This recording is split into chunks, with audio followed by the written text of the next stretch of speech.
নমস্কার। আমাদের কাছে শ্রোতার পাঠানো যে তথ্যগুলো এসেছে সেগুলোর গভীরে গিয়ে আজ আমরা একটা শহরকে ব্যবচ্ছেদ করব। হ্যাঁ। শহরটার নাম দুর্গাপুর, আর প্রশ্নটা খুব সহজ, কেন একে পশ্চিমবঙ্গের শিল্প রাজধানী বলা হয়? এর পেছনে আসলে ঠিক কি কি কারণ কাজ করেছে? এই শহরটার একটা খুব ইন্টারেস্টিং ডাকনাম আছে, ভারতের রুর, মানে রুর অফ ইন্ডিয়া। একদম, জার্মানির রুর উপত্যকার নামে। হ্যাঁ, জার্মানির ওই বিখ্যাত রুর উপত্যকা যেমনটা ছিল, কয়লা খনিকে কেন্দ্র করে গড়ে ওঠা বিশাল এক স্টিল আর ভারী শিল্পের একটা ঘন জঙ্গল, দুর্গাপুরকেও ঠিক সেই ছাঁচে ফেলার স্বপ্ন দেখা হয়েছিল। ঠিক। তাই এই তুলনাটা কিন্তু শুধু একটা নাম নয়, তাই না? এটা একটা দর্শনের প্রতিফলন। আজ আমরা সেই দর্শনটাকেই বোঝার চেষ্টা করব। ঠিক তাই। আর এই আলোচনাটা এটা শুধু স্টিল প্ল্যান্টের চিমনি বা ধোঁয়ার মধ্যে আটকে থাকবে না। আমরা দেখব কিভাবে একটা স্বপ্ন থেকে একটা শহরের জন্ম হলো, কেন এই বিশেষ জায়গাটাকেই বেছে নেওয়া হলো, আর কিভাবে স্টিল শিল্পের পাশাপাশি অন্যান্য শিল্প এমনকি শিক্ষা ব্যবস্থা মিলে একটা সম্পূর্ণ ইকোসিস্টেম তৈরি হলো, যা আজও শহরটাকে প্রাসঙ্গিক রেখেছে। আচ্ছা, তাহলে আসুন বিষয়টা তলিয়ে দেখা যাক। এই শহরটার সবচেয়ে অবাক করা ব্যাপার হলো, এটা তো আর 5টা শহরের মতো নিজে থেকে এলোমেলোভাবে গজিয়ে ওঠেনি, তাই না? না না, একদমই না।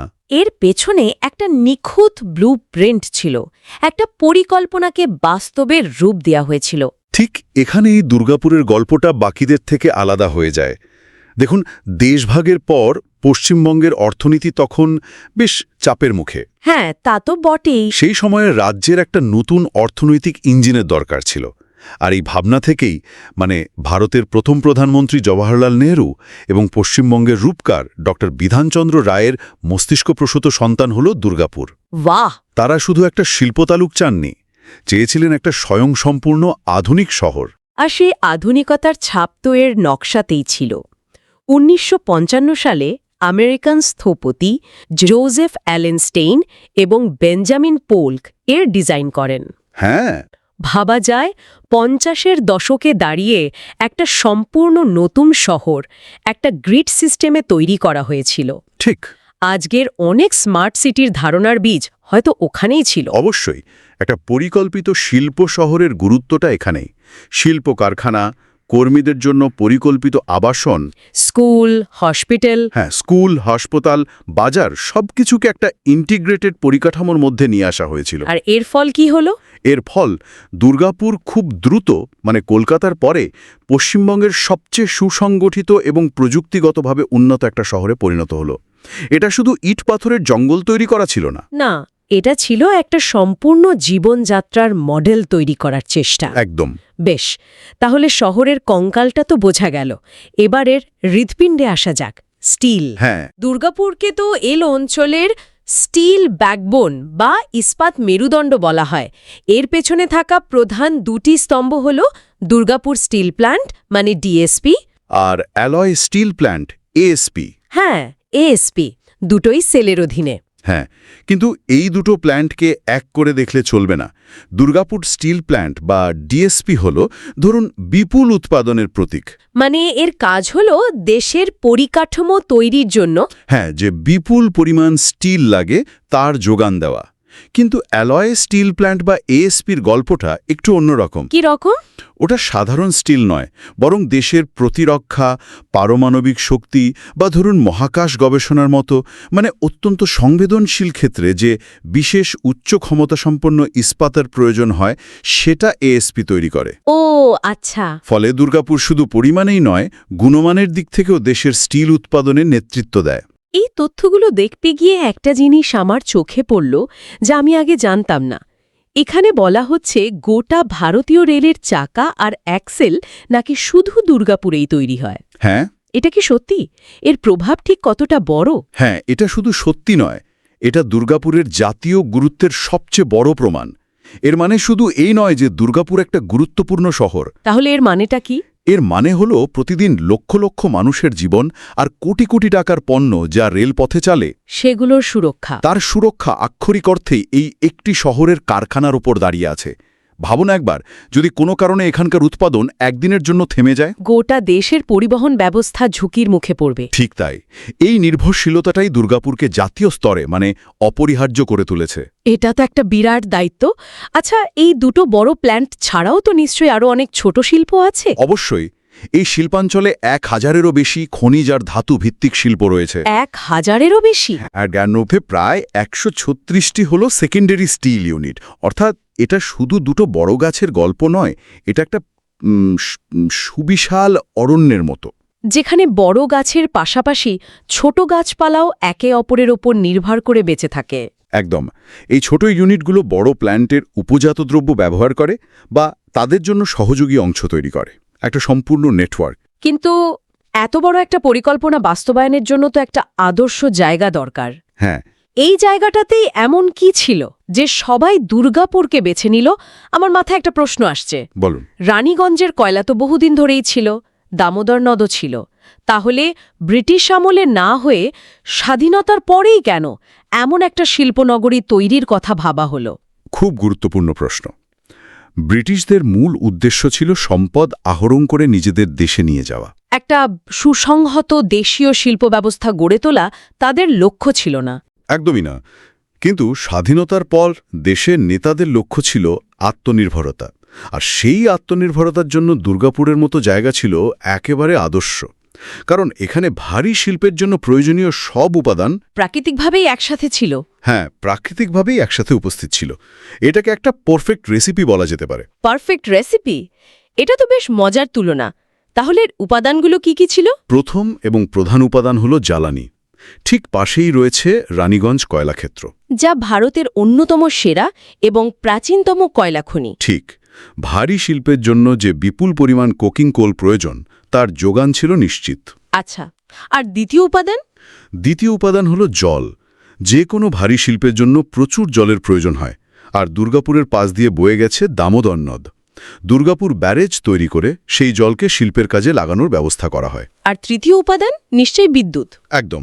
জল আর কয়লা ব্যবহার করে বিদ্যুৎ উৎপাদনের জন্য দুর্গাপুর প্রজেক্টস লিমিটেড বা ডিপিএল। তারপরে দুর্গাপুর থার্মাল পাওয়ার স্টেশন বা ডিটিপিএস। হ্যাঁ, এই বিদ্যুৎ কেন্দ্রগুলো গড়ে তোলা হয়, অর্থাৎ জ্বালানি, জল আর বিদ্যুৎ, এই তিনটি অত্যাবশ্যকীয় উপাদান একই জায়গায় পাওয়া গিয়েছিল। এই ভৌগোলিক সুবিধাই ছিল দুর্গাপুরের শিল্পায়নের মূল চাবিকাঠি। ঠিক। প্রকৃতি যেন নিজেই এখানে একটা শিল্পাঞ্চল গড়ে তোলার মঞ্চ তৈরি করে রেখেছিল। তাহলে এটা পরিষ্কার যে দুর্গাপুর শুধু স্টিলের শহর নয়। স্টিল তার পরিচয়ের বড় অংশ হতে পারে, কিন্তু এখানেই গল্পটা শেষ নয়। না না, আমাদের হাতে থাকা তথ্য অনুযায়ী এর শিল্পের পরিধি আরও অনেক বিস্তৃত। ঠিক তাই। আর এটাই একটা সুস্থ অর্থনীতির লক্ষণ। কোনো শহর যদি শুধু একটা শিল্পের ওপর নির্ভর করে, তাহলে সেই শিল্পের মন্দার সঙ্গে সঙ্গে গোটা শহরটাই ভেঙে পড়তে পারে। হ্যাঁ। দুর্গাপুর এই ফাঁদে পা দেয়নি। স্টিলের পাশাপাশি বিদ্যুৎ, রাসায়নিক এবং ইঞ্জিনিয়ারিংয়ের মতো একাধিক স্তম্ভ তৈরি করা হয়েছিল। যেমন বিদ্যুৎ শিল্পের কথা তো আগেই বলা হলো। ডিটিপিএস বা ডিপিএল শুধু দুর্গাপুর নয়, রাজ্যের একটা বড় অংশের বিদ্যুতের চাহিদা মেটায়। ঠিক। রাসায়নিক শিল্পের ক্ষেত্রেও দুর্গাপুর কেমিক্যালস লিমিটেডের মতো সংস্থার উপস্থিতি বেশ গুরুত্বপূর্ণ। আর ইঞ্জিনিয়ারিংয়ের গল্পটাও খুব আকর্ষণীয়। একসময় এখানে mining and allied machinery corporation MAMCর মতো বিশাল কেন্দ্রীয় সরকারি সংস্থা ছিল। হ্যাঁ, MAMC খনি শিল্পের যন্ত্রপাতি তৈরিতে গোটা দেশে একছত্র আধিপত্য চালাত। একদম। সময়ের সাথে সাথে সেই সংস্থাটি দুর্বল হয়ে পড়লেও তার জায়গায় নিয়েছে অ্যালস্টম বা গ্রাফাইট ইন্ডিয়া লিমিটেডের মতো আন্তর্জাতিক মানের সংস্থা। এটা শহরের অর্থনৈতিক কাঠামোর অ্যাডাপ্ট করার ক্ষমতা বা রেজিলিয়েন্সকে তুলে ধরে। তার মানে একটা দরজা বন্ধ হলেও অন্য দরজা খুলে গেছে। হ্যাঁ। এই বৈচিত্র্যই শহরটাকে অর্থনৈতিক ঝড়ের মুখে টিকে থাকতে সাহায্য করেছে। একদম। এই শিল্প বৈচিত্র্য দুর্গাপুরের অর্থনীতিকে স্থিতিশীলতা দিয়েছে। স্টিলের বিশ্ববাজারে দাম পড়লে বা চাহিদা কমলে শহরের অর্থনীতি যাতে পুরোপুরি বসে না পড়ে তা নিশ্চিত করেছে এই অন্যান্য শিল্পগুলি।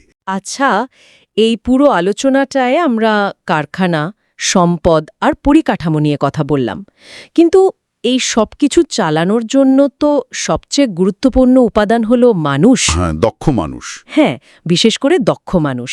আর এখানে নেহেরু আর বিধান রায়ের দূরদর্শিতাটা আবার স্পষ্ট হয়ে ওঠে। তারা জানতেন শুধু ইট পাথরের কারখানা বানালে চলবে না। সেই কারখানা চালানোর জন্য মেধা তৈরির কারখানাও বানাতে হবে। খুব সুন্দর বলেছেন, মেধা তৈরির কারখানা। আর দুর্গাপুরে ঠিক সেটাই করা হয়েছিল। এখানে 2টি বিশ্বমানের জাতীয় প্রতিষ্ঠান স্থাপন করা হয়েছিল। হ্যাঁ, আমি জানি। একটি হলো ন্যাশনাল ইনস্টিটিউট অফ টেকনোলজি বা এনআইটি দুর্গাপুর, যা দেশের অন্যতম সেরা ইঞ্জিনিয়ারিং কলেজ। আর অন্যটি হলো central mechanical engineering research institute বা CMERI, যেটা যান্ত্রিক প্রকৌশল গবেষণার একটি শীর্ষস্থানীয় কেন্দ্র। ঠিক। তার মানে এটা একটা পরিকল্পিত সংযোগ। শিল্প থাকবে, আর সেই শিল্পকে নেতৃত্ব দেওয়ার জন্য ঠিক পাশেই থাকবে শিক্ষা ও গবেষণা কেন্দ্র।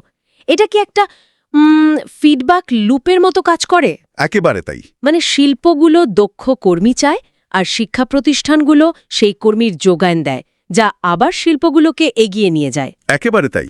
এটা একটা পারফেক্ট সিম্বায়োটিক রিলেশনশিপ, মানে একটা মিথজীবী সম্পর্ক। আচ্ছা। এনআইটি থেকে প্রতি বছর যে হাজার হাজার অত্যন্ত মেধাবী ইঞ্জিনিয়ার তৈরি হন, তাদের অনেকেই দুর্গাপুরের শিল্পক্ষেত্রেই কাজ করার সুযোগ পান। ফলে শিল্পগুলো সেরা মেধাটা হাতের কাছেই পেয়ে যায়। একদম। অন্যদিকে CMERI এর মতো গবেষণা প্রতিষ্ঠান এখানকার কারখানাগুলোর প্রযুক্তিগত সমস্যা সমাধানে সাহায্য করে, নতুন উদ্ভাবনের মাধ্যমে তাদের আধুনিক থাকতে সাহায্য করে। তার মানে এই শিক্ষা ও গবেষণা প্রতিষ্ঠানগুলোই হল দুর্গাপুরের এই বিশাল শিল্পভিত্তিকে টিকিয়ে রাখার মস্তিষ্ক। সন্দেহে নিঃসন্দেহে। এরাই উদ্ভাবনের চালিকা শক্তি। নিঃসন্দেহে। কারখানাগুলো যদি শরীর হয়, তবে এই প্রতিষ্ঠানগুলো হলো তার মস্তিষ্ক। এই মেলবন্ধনটাই দুর্গাপুরকে শুধু একটা উৎপাদন কেন্দ্র না বানিয়ে একটা নলেজ হাবের সম্ভাবনাও তৈরি করে দিয়েছে। তাহলে আজকের এই গভীর আলোচনা থেকে যে ছবিটা উঠে আসছে, তা হল দুর্গাপুরের শিল্প রাজধানী হয়ে ওঠার পেছনে কোনো একটা জাদুকরী কারণ নেই। না না, বরং এর পেছনে আছে বেশ কয়েকটি শক্তিশালী স্তম্ভ, যেগুলো একসাথে কাজ করেছে। যদি সংক্ষেপে বলি, তাহলে স্তম্ভগুলো হলো প্রথমত একজন দূরদর্শী নেতার পরিকল্পিত স্বপ্ন। ঠিক। দ্বিতীয়ত প্রকৃতির অবিশ্বাস্য আশীর্বাদ, কয়লা, জল আর বিদ্যুতের সহজলভ্যতা। হ্যাঁ। তৃতীয়ত স্টিল উৎপাদনে এর অপ্রতিদ্বন্দ্বী ভূমিকা, যা দেশের সুরক্ষার জন্য গুরুত্বপূর্ণ। রেলের চাকার ব্যাপারটা তো অসাধারণ। একদম। চতুর্থত স্টিলের বাইরেও বিদ্যুৎ, রাসায়নিক এবং ইঞ্জিনিয়ারিংয়ের মতো বৈচিত্র্যময় শিল্প পরিকাঠামো। আর সবশেষে এই সব কিছুকে সচল রাখার জন্য এনআইটি এবং CMERI এর মতো বিশ্বমানের শিক্ষা ও গবেষণা ব্যবস্থা। ঠিক। এই সমস্ত উপাদানগুলো বিচ্ছিন্নভাবে কাজ না করে একে অপরের সাথে মিলেমিশে একটা শক্তিশালী ইকোসিস্টেম তৈরি করেছে। মানে ডক্টর বিধানচন্দ্র রায়ের পরিকল্পনা, রানীগঞ্জের কয়লা, দামোদরের জল, ডিএসপির উৎপাদন আর এনআইটির মেধা, এই সব কিছু একসাথে কাজ করেই দুর্গাপুরকে সত্যিকারের শিল্প রাজধানীতে পরিণত করেছে। একদম। এটা কোনো একটি কারখানার সাফল্য নয়, এটা একটা সামগ্রিক দৃষ্টিভঙ্গির সাফল্য। তবে আলোচনা শেষ করার আগে শ্রোতাদের জন্য একটা প্রশ্ন রেখে যেতে চাই। অবশ্যই। যা আমাদের হাতের তথ্যগুলোর বাইরে গিয়ে ভাবতে সাহায্য করবে। বলুন। আমাদের এই আলোচনাটা মূলত দুর্গাপুরের শিল্পায়নের ভিত্তি নিয়ে, যা বিংশ শতাব্দীর ভারী শিল্পের মডেলের উপর নির্ভরশীল। হ্যাঁ, ঠিক। কিন্তু আজকের 21শ শতাব্দী হল জ্ঞানভিত্তিক, প্রযুক্তিচালিত সার্ভিস অর্থনীতির যুগ। ঠিক। তো এই নতুন পৃথিবীতে ভারী শিল্পের উপর ভিত্তি করে গড়ে ওঠা একটা শহরের ভবিষ্যৎ সম্ভাবনা এবং চ্যালেঞ্জগুলো কি হতে পারে? খুব ইন্টারেস্টিং প্রশ্ন। দুর্গাপুরের যে পরিকল্পিত কাঠামো এবং শক্তিশালী গবেষণা ও শিক্ষার ঐতিহ্য রয়েছে, তা কি তাকে এই নতুন যুগের অর্থনীতির সঙ্গে মানিয়ে নেওয়ার জন্য বাড়তি সুবিধা দেবে, নাকি তার পুরনো পরিচয়টাই তার নতুন পথে এগোনোর ক্ষেত্রে বাধা হয়ে দাঁড়াবে? এটা সত্যি ভাবার মতো একটা প্রশ্ন।